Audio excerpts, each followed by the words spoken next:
Hello guys! Magandang hapon sa inyo lahat.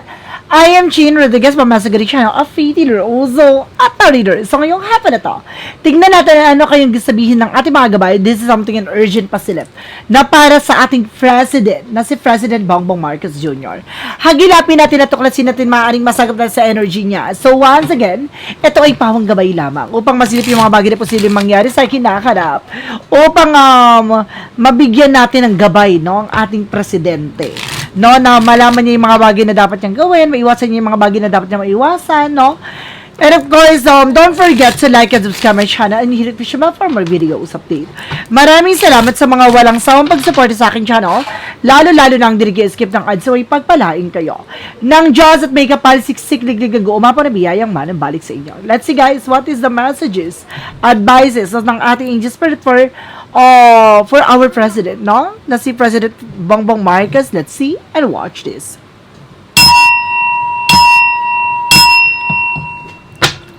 Angels, let's give me information pa.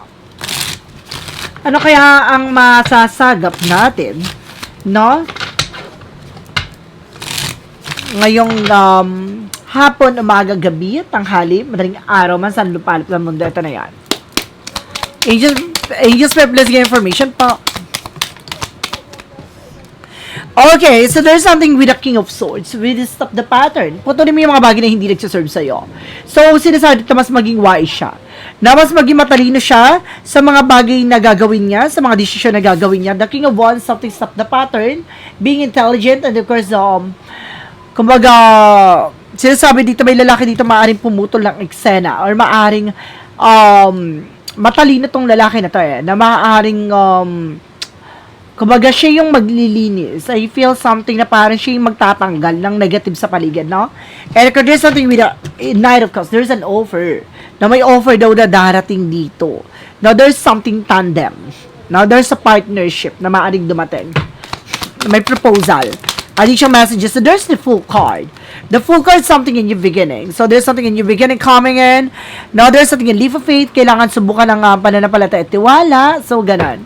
Additional messages. Represent what? So, there's something, guys, with the Knight of Pentacles. There's something security. So, maging secure siya pagdating sa finances. So, kailangan mas maging wise. Maging matalino, Slow and steady. Manatili sa mga bagay na makakatulong sa kanya. So, kailangan hinay lang. And of course, at the same time, there's something in the Page of Cups. Now, listen to your intuition and listen to your gut feeling. So, kailangan niya makinig, sa kanyang nararamdaman, sa kanyang pakiramdam, may mga nasa-sense siya dito na maaaring magbigay, ng information para makatulong sa kanya. And there's an Empress card for revert, renewal. So, magkakaroon talaga ng revert dito, guys, reformat. Maaring may isaayos, maaring magkaroon ng panibagong eksena, makakapagsimulang muli, magkakaroon ng, kumbaga, pagbangon, ganon. And the King of Swords represent what? There's the Moon card, a revelation. May mga bagay na ma-reveal. Itong lalaki na to ang magre-reveal lang lahat. Itong lalaki na to ang magtutuklas ng lahat. Parang there's something very intelligent, very wise, very practical. And this is something confusion. Mayroong mga bagay na maaaring magpagulo sa sitwasyon. Mag-ingat ang ating president sa mga offer na darating sa kanya. There's an apology. Mayroon ako nasasense sa apology dito. Paano lang siya, parang, ang itong apology na to ay, pautot lang siya. Parang, front lang siya. Front lang yung, apology. But this is something not sincere, The full card represent with the Four of Swords, something rest. So, kailangan niya makinig sa intuition and gut feeling niya. So, kailangan niya makinig sa kanyang nararamdaman. Nagkakaroon siya ng doubt and fear. So, the way na parang kailangan niyang mas lakasan ng loob niya, kailangan niyang mas maging matibay, mas maging malakas, And of course, something a rest. So, kailangan niya na sa patapahinga. And there's a perfect timing with the Temperance. Now, there's something perfect time in divine intervention na kailangan maging secure sa mga information na dumarating sa kanya, sa mga plano niya, sa lahat ng gagawin niya. Kailangan niya muna magkaroon ng slow and steady. And of course, at the same time, security. There's a Queen of Swords, clear the boundaries. Okay.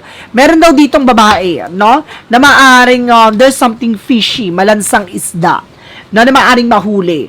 No, ibig sabihin itong babae na to, na maaaring ito yung tagalinis ng eksena, na siya mismo, sa kanya magagaling, sa bunganga niya. Mag-sploke talaga siya ng malala, no? Hindi niya na, alam mo yung, kapag ano nang nasa taas, no? Kumbaga, kaloob ng Diyos, no? Hindi nila kontrolado, no? Parang, mapapansin mo, wala sa wisyo, no? Wala sa kaisipan nila yung mga sinasabi nila. Mapapansin mo, sila mismo nagsasalita, sila mismo nagano, no? Parang naglalaglag sa sarili nila at the same time, no? Sa mga nasa paligid nila, ganon. So, what is an Empress card? Empress card represents with the Knight of Swords. May babae daw dito, very stressed right now. No? Very, stress, anxieties, no? Very depressed, no? Very stressed right now, na itong babae na to. Taurus, no? Ito yung sign na for Taurus ay, no? Taurus yan. Itong babae na to is a Taurus signs na very stressed, no? Nagkakaroon siya ng depression, anxieties. What is the Moon card? Because the King of Swords. There's an Eight of Pentacles. Now, there's something of focus. Na talagang tinatrap. Itong lalaki na to, nag-unfold ng lahat eh. Talagang inaano niya na mangyari itong bagay na to. No, dapat nangyari na to. Kung baga siya talaga nagpo-pursue. No, na matapos sa itong bagay na to. No, talagang tinatrabaho niya na ma-reveal lahat. And there's an Eight of Swords. There's a lot of toxic and negativities around. Ito yung sinasabi ko may apology eh. No, naihingi. Pero hindi siya sincere. No, it's a very toxic and negative yung paligid niya. Now, what is the full card? With the full card because the Four of Swords, there's something a King of Wands, vision. So, magkakaroon siya ng instinct. No, kung sino itong dapat pagkatiwalaan, sino itong hindi, ganon. No, magkakaroon na siya ng gut feeling. And there's a Ten of Wands, something burden. Meron daw dito maaring kumaga bumigat ang kanyang sitwasyon. No, meron daw ditong tao na parang or nagpapabigat sa sitwasyon niya. No, pero may paalala na kailangan mas maging secure siya sa mga plano niya. And there's a Three of Swords. Itong babae na to, there's something pain. No, there's something okay, maglalaglagan. No, may babae dito maglalaglagan sa eksena, guys. Na mahuhuli siya sa sariling bibig at isang talalaglag niya. No, kasi yung mga taong nasa paligid niya. What is the Empress card? Because the Knight of Swords. Represent, guys, with the Ten of Cups. Ay, etong babae na to, there's something of family. So, ibig sabihin na to, itong Taurus sign na babae na to, ay, kumbaga yung pamilya niya, very stressed daw ngayon. What is an outcome? For the outcome, there's a Ace of Pentacles, there's something a big shit and big money coming in. So, itong lalaki na to, no, na magpuputol ng lahat ng sikreto, no, talagang malalantad at mayroong malaking pera na maaaring, kumbaga, dumating dito. Or maaaring, parang siya yung, parang siya yung magbibigay ng information sa lahat. Parang, lilinawin niya na lahat. Na to parang ganun. And there's something a Wheel of Fortune with returning back. So, ito na, there's something destined to happen. Talagang nasa kapalaran siya na maganap eh. No, hindi na siya madedelay pa, magaganap na siya. There's a tower moment for major changes. No, may mga pagbabago na maaaring maganap dito. No? Para makikita niya na kung sino sumisira sa kanya administrasyon at sino sumisira sa eksena. Now, there's a Two Pentacles. Now, there's something balance. So, kailangan niya maging balance sa kanyang plano, sa mga gusto niyang gawin. At itong babae na to, very manipulator daw. Ito yung mawali sa sariling bibig, very manipulator. Ay, kilala ko na to. Related sa kanya to. No, itong babae na to, very controlling, very diktador. No, itong babae na to na mawali sa sariling bibig. Ibig sabihin talaga sa sobrang talak ng talak, no? Sa kanya mismo manggagaling ang lahat. And of course, there's the Eight of Cups. No, mukhang aalis to, yung pamilya nito. Mukhang may pag-alis, may pagtakas, itong babaeng Taurus sign na to. No, yung pamilya niya maaaring tatakas o aalis. So, let's see what is the additional messages with an angel spirit, no? Ano maaaring makita pa natin at masagatan sa energy ng ating president. Let's see, guys. Okay, ito na, alamin natin, no? Ano pa yung masasagap natin? There's a Six of Swords. So, there's a transition. No, may mga bagay na unti-unti na makakalis sa hindi maganda situations. Nakita mo yun, may pagbangon, no? Para makakalis na sa eksena na yan. And there's the Queen of Pentacles. Ito yung babae na very greedy sa power. Ay, may balak talaga siyang umalis. Itong babae na to. No, and there's a sneakiness. There's a cheating, lying. So, magsisinungaling tong babae na to, no? There's a sneakiness. aalis siya, tatakas tong babae na to. And there's an 8-7 petak with a harvest time. No, lahat ng bagay, ito yung harvest time the way na parang consequences. No, aanihin niya lahat ng consequences niya. Na lahat ng mga, sa madaling salita, karma eh. There's a judgment. No, may paalala lang dito sa ating president na kailangan niya mag-pay attention dahil itong tao na to susubukan umalis. Tumakas. There's a 3 of cups, no? There's something atat ng babae. Ito, ibig sabihin, ma-uncover na itong tatlong babae na to. So, malalaman na ng ating president kung sino itong tatlong babae na tinutukoy natin dito. No, sino yung tumutulong dito sa babae na to? There's a 6 of wands. So, there's something a victory. Mapagtatagumpayan ng ating president na matukoy to. No, na malaman to. May laban talagang maaring ipanalo ng ating president dito. Na may tatakas na babae. Na very greedy sa power. Now, let's see. Additional messages pa tayo. Ano pa maaaring masagap natin sa energy niya? There's a 5 of cups. Now, there's a something disappointment. Now, maaaring ma-disappoint daw ang ating president dito na magkaroon siya ng something regret. No? And there's a 5 of pentacles. Oh, mayroon ditong about sa financial law, sa financial crisis. Itong babae na to na very makapal yung mukha. So, magkakaroon siya ng disappointment na matutukoy kung sino itong may kinalaman sa flood control issues. No, madidisappoint siya na hindi niya lubos maisip na itong tao na to, no, na parang konektado pala sa flood control. And there's a 4 of wands. So, there's something, a gathering, no? Malalaman nito at sa isang gathering. So, mapagtatagpi-tagpi. Something like that. No, mayroong malalaman na information, no? There's a collaboration. Sabi ko na nga, meron ditong event, guys. No, there's a gathering ako na sa sense dito na maaring, kumbaga malalaman niya at matutumbok niya kung sino itong babae na to, na malakas ang loob niya, no, kung gumawa ng eksena, no, manira sa kanya, yun pala. Siya pala talaga yung punot dulo din ng eksena. Ibig sabihin, accessory siya sa lahat. No, there's a Knight of Wands. So, na parang nagmamatsyag. No, hindi niya namamalaya na may hidden agenda pala to sa kanya.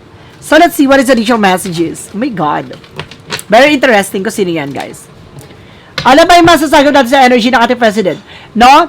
Gusto malaman ng ating mga viewers na tungkol sa kanyang position, sa kanyang sitwasyon. No? Kung magtutuloy-tuloy pa ba ang kanyang termino or magkakaroon ng something twist, no? Para walang mangyaring eleksyon. Alamin natin.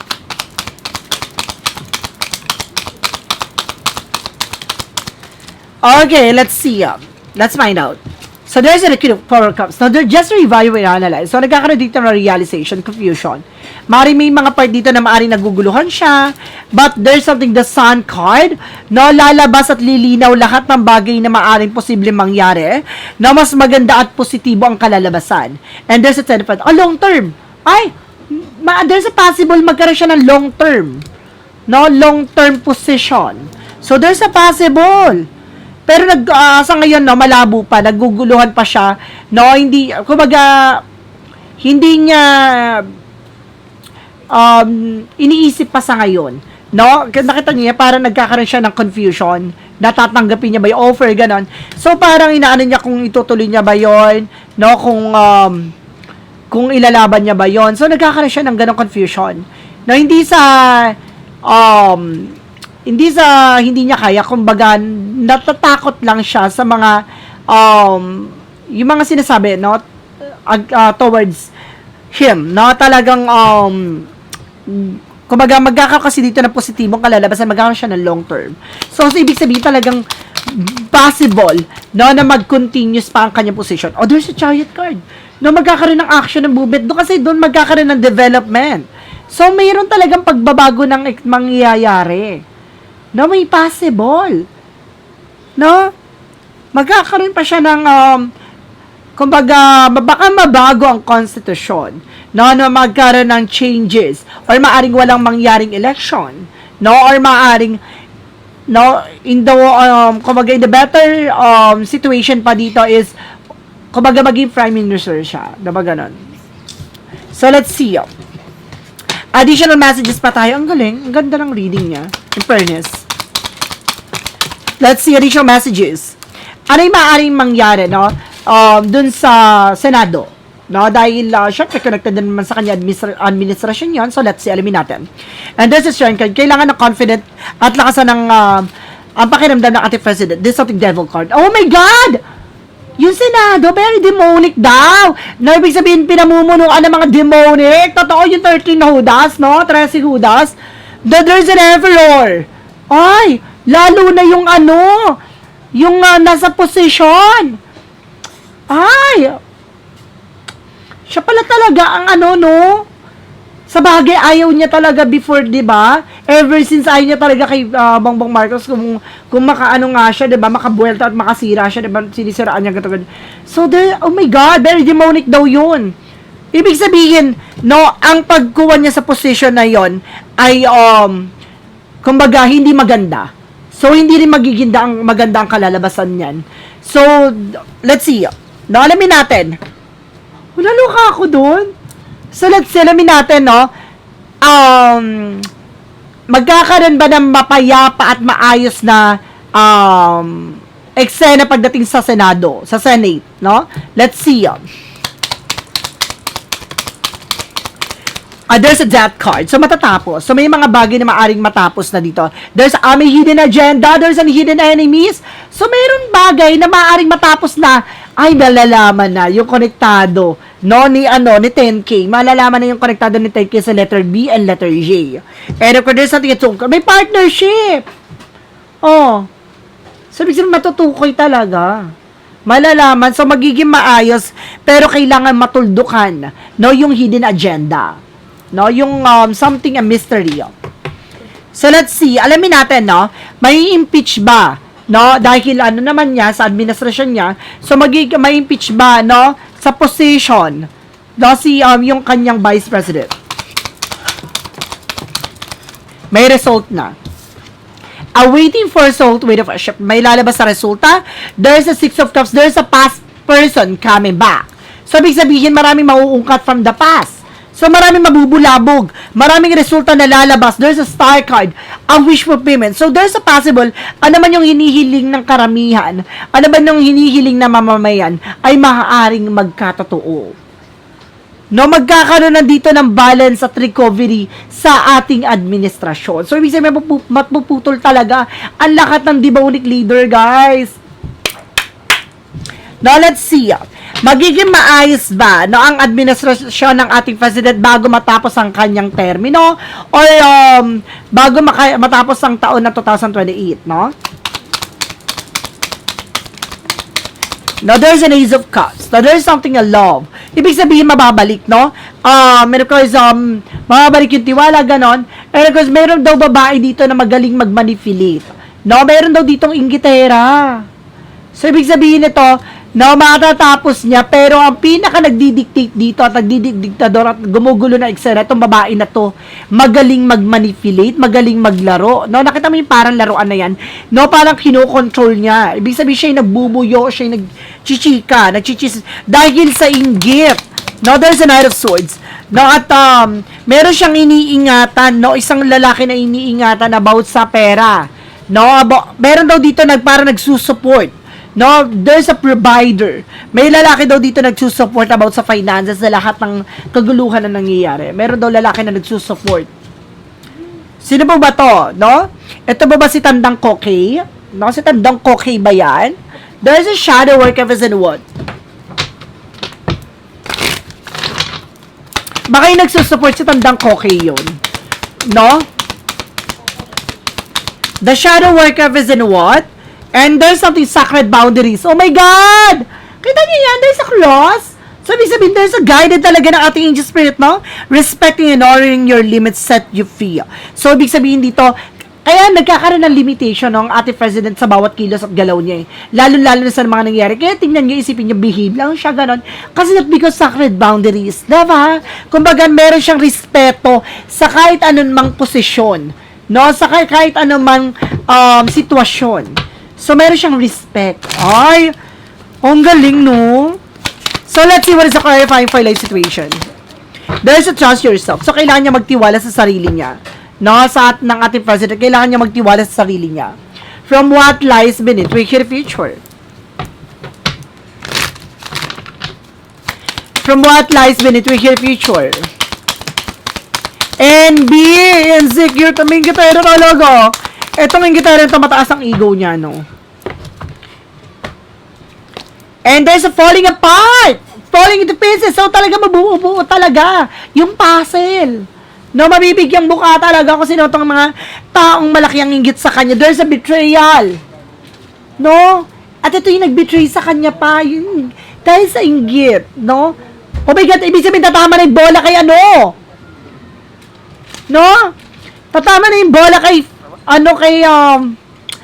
tawag dito, meron ang balance sa ganun pala.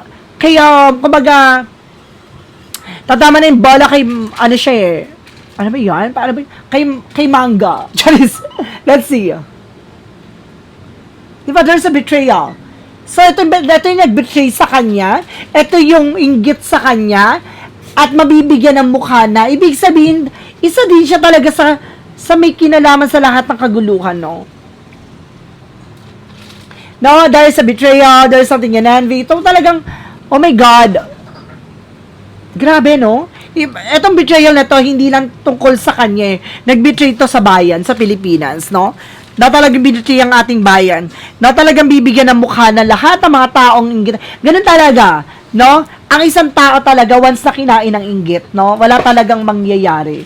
Kaya kailangan magkaroon ng kontento, no? Sa sarili nila, sa kung ano man yung bagay na meron sila. Yan ang mahirap kapag, kumbaga, very powerful na yung may pera na, mayaman na, no? Hindi sila nakokontento, ganon. So, isa sa bagay na, disadvantage yun, no? Ng pagiging mayaman, no? Yung parang hindi na sila nakokontento sa kung ano man yung bagay na meron sila. No? Even yung happiness na hindi, ang hirap-hirap na nilang makuha. Diba? So guys, there's something urgent pa sila para sa ating president, si President Bongbong Marcos Jr. Once again, ito ay pahanggabay lamang upang masilip yung mga bagay na posibleng mangyari sa kinakaharap. Na ito ay gabay lamang po. Pwede mangyari, pwede hindi mangyari, ito ay pawang gabay. Because don't forget, so like and subscribe my channel and hit ko siya for more videos update. Maraming salamat sa mga walang sawa mag-support sa aking channel, lalong-lalo nang dinigiskip ng odds sa may pagpalain kayo ng Diyos at may kapalit siksik liglig umapa na biyayang manang balik sa inyo. Maraming salamat and see you in the next video. Bye-bye and mabush.